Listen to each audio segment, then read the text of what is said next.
Anna Reed had always lived a quiet life. She was expected to attend law school, marry well, and inherit the legacy her family had carefully constructed over generations. But love rarely respects expectations. She met Jamie during a summer volunteering project in the city's inner district, a community garden initiative aimed at bringing people together. He was not what she had imagined her future would look like. Jamie was a mechanic's apprentice, living with his younger sister and grandmother in a 2-bedroom apartment on the outskirts of town. He was practical, quiet, and deeply observant. Where Anna spoke in perfect syntax, Jamie replied in thoughtful silences and rough truths. It started with coffee after long days of planting, then long walks, then shared stories under the stars. Within weeks, Anna found herself falling into a kind of love that didn't ask for explanations. When she learned she was pregnant, she told Jamie first. They sat on a bench outside the auto shop where he worked, and she pressed the test into his hand. For a moment, he just stared at it, and then looked at her not with fear, but a soft, solemn resolve. "I'll be here," he said, "whatever happens." But whatever happens turned out to be more than they imagined. Anna's parents were devastated. Her mother cried for days. Her father wouldn't speak at all. When he finally did, his voice was as cold as the winter rains. "You're throwing away everything we gave you? For what? A boy with grease under his nails and no future to offer you." Anna tried to explain that love was not about future earnings or polished appearances. She tried to tell them that Jamie was kind, that he cared, that he stayed up at night worrying about her more than himself.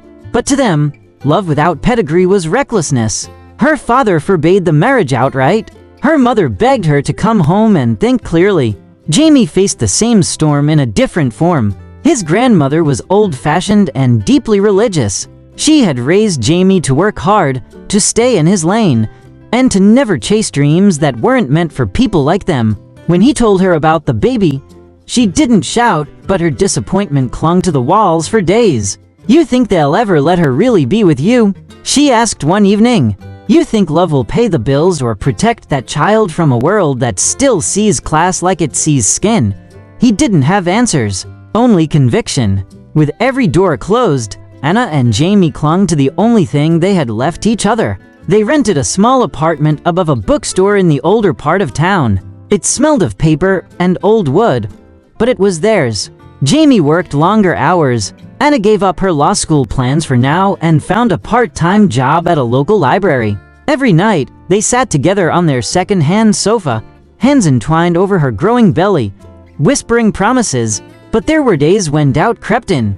Days when Anna missed the scent of her mother's perfume or the hum of her father's study. Days when Jamie looked at their cracked ceiling and wondered if he'd dragged her too far down. One evening, during a thunderstorm, Anna cried harder than she had in months. "I just wanted them to see what I see," she sobbed. "In you, in us." Jamie held her, his voice steady. "Let them think what they want. I see you. I see us. That's enough." Their daughter, Lily, was born in spring. She arrived with tiny fists and lungs full of life. Holding her, Anna felt something deeper than love, something closer to defiance. A declaration that their story would not end in silence.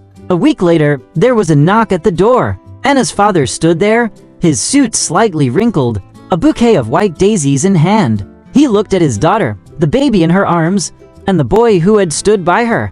"I don't know if I can understand your choices," he said slowly, "but I want to try." It wasn't a full reconciliation, but it was a beginning. Over time, the walls began to crack, not just between families, but between the past and the future. Grandmothers learned to soften. Fathers learned to listen.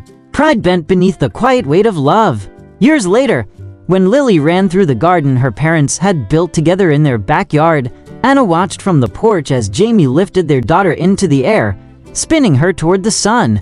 And for a moment, beneath the same sky, everything felt possible.